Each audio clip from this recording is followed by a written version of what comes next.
Chairman Abante and Chairman Fernandez coerced and harassed him. Kung Dan Fernandez put the paper he was holding on the table and told me, ito ang sasabihin mong statement na ito. While pointing on the paragraph on the paper, ito ang supplemental affidavit ni Colonel Garma. Sabihin mo, alam mo ang reward system. I-confirm mo lang. Vacate your position as co-chair and be one of the spokesperson or the resource person. Yes, Mr. Chairman. As a matter of fact, that's what I intend to do, to inhibit myself in the discussion about this issue. I believe these are counsels of Colonel Ruina Garma.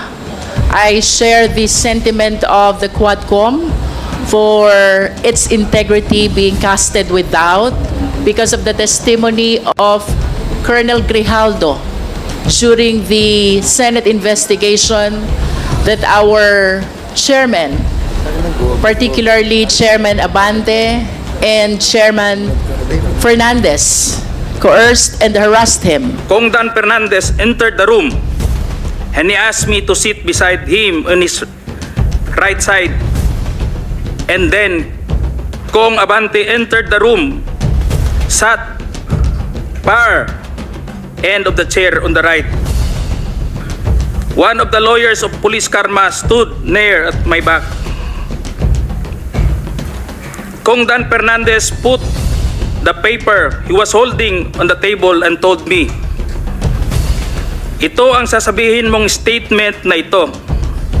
While pointing on the paragraph on the paper, ito ang supplemental affidavit ni Colonel Garma.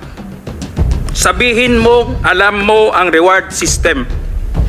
I-confirm mo lang. Kung Dan told me to read the said affidavit. However, I asked the copy of affidavit he was showing to me to read it. He did not give it to me. The lawyer of Police Colonel Garma said, ikaw lang ang pwedeng magsabi niyan, sabi ni Colonel Garma. I was puzzled and I asked myself, why me? May I request likewise, Mr. Chair, that the letter of the lawyers be shared to the media in order to clean the name and the integrity of the Quad, most especially our two chairmen from the allegations, baseless allegations that were casted by Colonel Grijaldo about the alleged coercion and harassment committed by our chairman. If you want to speak something about what really transpired during your conversation with Grijaldo, may I ask you to vacate your position as co-chair and be one of the spokesperson or the resource person. Yes, Mr. Chairman. As a matter of fact, that's what I intend to do, to inhibit myself in the discussion about this issue. And together, maybe with Chairman Abante, we will be trying to relieve temporarily our chairmanship in order to discuss this in transparent and impartial and honest investigation on this matter, because this pertains to the integrity of this Quadcom, and we don't want that this Quadcom be deluged with so many bad comments about what Chairman Abante and this representation have done in order to bear out the truth about the conformity of Colonel Grijaldo. Unfortunately, he's not here right now, and he is sick, and that saddened us as well, because we wanted really the members to ask him about what really happened, if there was really indeed a coercion and harassment that was done by Chairman Abante and myself. Thank you, Mr. Chairman. And with that, if we will be discussing our issue with Colonel Grijaldo already, this representation on I will be yielding my position as a chairman of this committee. Mr. Chair. Thank you, Congressman Fernandez. And also be subjected to the procedure of a resource person, if indeed we need to be subjected to the procedure being undertaken by this committee. Okay, that's noted. Well, una talagang there was a incident na talagang pinatawag namin siya, pero not on our own volition. because it was Colonel Garma, as what I'm saying sa mga interview sa akin, that asked na kausapin si Colonel Grijaldo. Kasi si Colonel Grijaldo, according to Colonel Garma, is a friend of her. So, sabi namin, tama-tama doon si Colonel Grijaldo. So, tawagin na natin. So, it was at the back of the Quadcom. So, nung kinausap namin siya, sabi ko nga kay Chairman Abante, sabi natin, kasi nga kaibigan daw, siya makakapag-confirm ng mga affidavit na ginawa niya doon sa supplemental. So, what we did was, yung lawyer, sinabi namin na pumunta para in the spirit of transparency. Kasi mahirap naman na kami lang. Kasi we always see to it na dapat talagang merong kasama. As a matter of fact, yung sinabi ko sa media that prior to the Quadcom hearing, nagkausap kami ni Colonel Garma.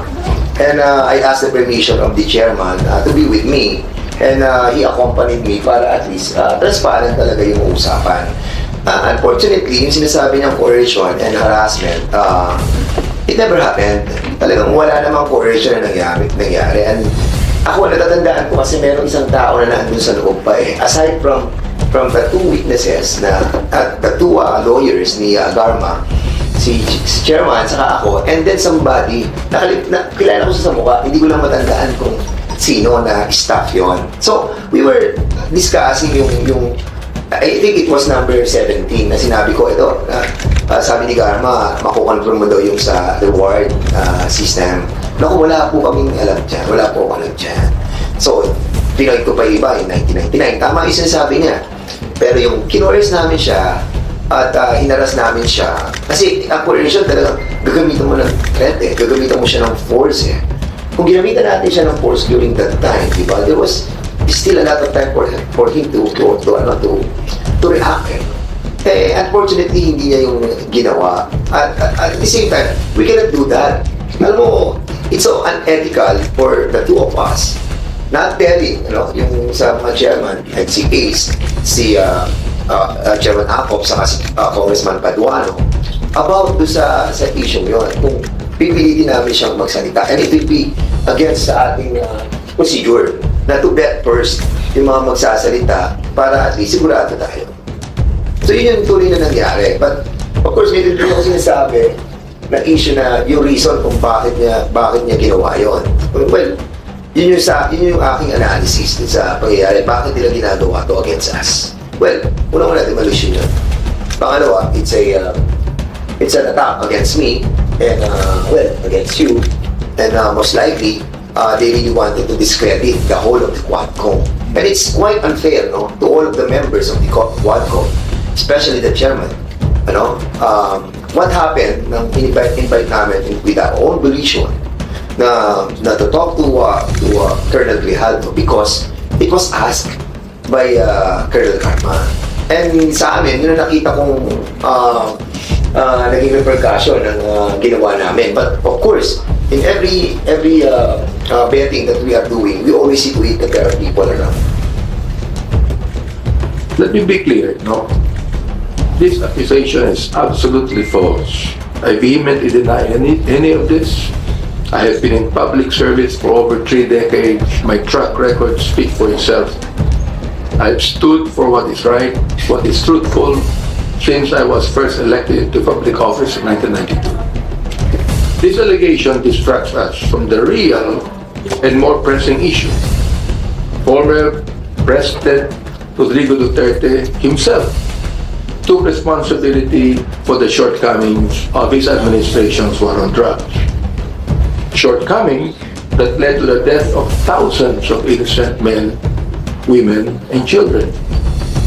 In speaking directly about the extrajudicial killings perpetrated during the war on drugs, President Duterte admitted under oath that he alone takes full legal responsibility.